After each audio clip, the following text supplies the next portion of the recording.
Star news Marathi, नवे पाऊल नवी दिशा।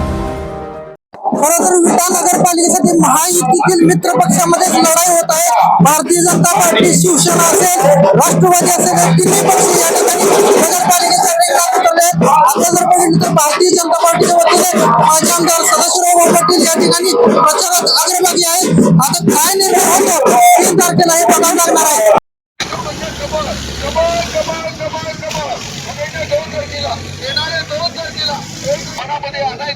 आणि कमळाच्या पुढचं बटन दाबायचं, तिकडे तिकडे बघायचं नाही बाबा, फक्त कमळच बघायचं आणि कमळाच्या पुढचं बटन कुठं आहे ते बघायचं आणि कमळालाच मतदान करायचं।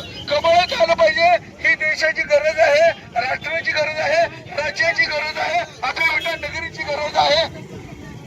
भारतीय जनता पार्टीचा विजय असो, भारतीय जनता पार्टीचा विजय असो, माननीय सदाशिवराव पाटील यांचा विजय असो, माननीय वैभवदादा पाटील यांचा विजय असो।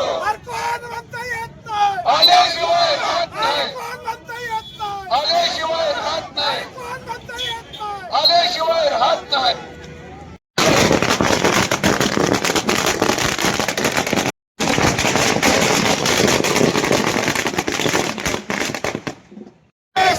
भारतीय जनता पार्टीचा विजयनगरीचा ठाण्यावर सदाशिव पाटील यांचा विजयनगरीचा ठाण्यावर सदाशिव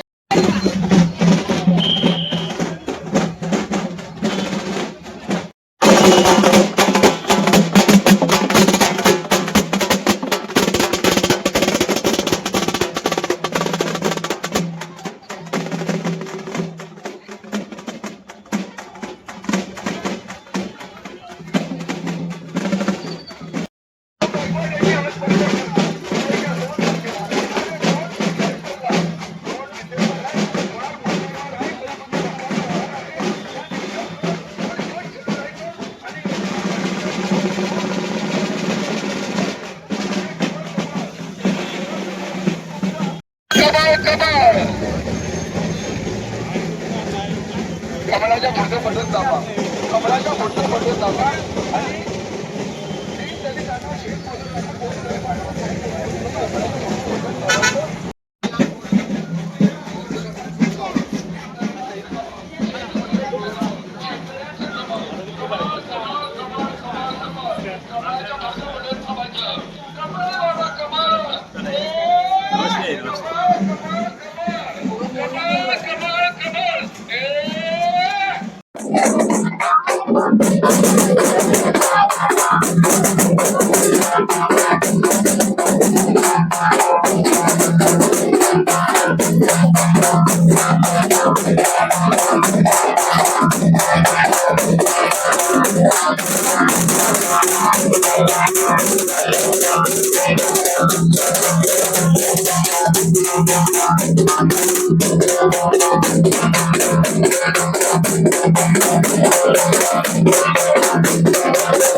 आज प्रभाग क्रमांक 9 आणि प्रभाग क्रमांक 5 या उमेदवाराच्या समर्थनार्थ आज मतदार बंधू भगिनींनी उत्स्फूर्तपणे प्रचार फेरी आज काढलेली आहे, त्याची तुम्ही सर्वजण साक्षीदार आहात। एकंदरीत सर्व मतदारांमध्ये उत्साह, सर्वांच्या मध्ये भारतीय जनता पार्टीबद्दल निवडून आणण्याबद्दलची अस्मिता आणि आस्था, या सगळ्याचा विचार केला तर तुम्हालाच या निमित्ताने दिसेल की मतदारांच्या मध्ये या निमित्तानं भारतीय जनता पार्टीचं पॅनल प्रचंड बहुमताने निवडून आणण्यासाठी म्हणून सर्वजण उत्स्फूर्तपणे या निमित्तानं कामाला लागलेले आहेत।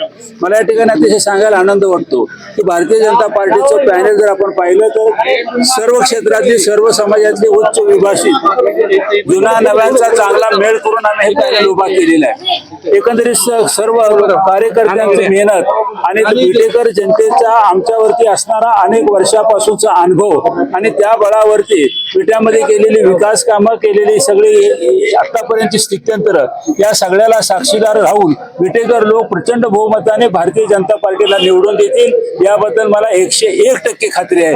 आणि अजूनही मला विश्वास वाटतो 27-0 केल्याशिवाय आम्ही राहणार नाही, एवढे या निमित्ताने मी ग्वाही देतो। आणि या निमित्ताने या ठिकाणी पुन्हा एकदा आमच्या सर्व उमेदवारांना, सर्व मतदार बंधू भगिनींनी आशीर्वाद द्यावेत अशा प्रकारची कळकळीची विनंती विटेकरांना करतो आणि थांबतो। जय हिंद, जय महाराष्ट्र।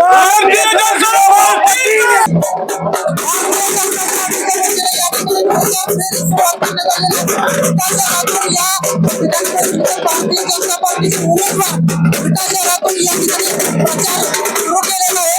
आपल्याला बघितलं तर 2 तारखेला दसरा आणि मातेच्या दसऱ्यात या ठिकाणी भारतीय जनता पार्टीचे उमेदवार आहेत ते विटा शहरातून रॅली काढलेले आहेत. आता जर चित्र बघितलं तर या ठिकाणी माजी आमदार सदाशिवराव भाऊ पाटील आहेत ते या विटा शहरातून लोकांची संपर्क साधत आहेत. इथे जर बघितलं तर माजी आमदार सदाशिवराव पाटील हे लोकांच्या घरापर्यंत जाऊन या ठिकाणी आपल्या उमेदवाराचा प्रचार या ठिकाणी करत आहे. कॅमेरामन अजय सोबत चंद्रकांत जाधव, स्टार न्यूज मराठी. आपल्या परिसरातील लेटेस्ट बातम्या पाहण्यासाठी स्टार न्यूज मराठी यूट्यूब चॅनलला आत्ताच सबस्क्राईब करा.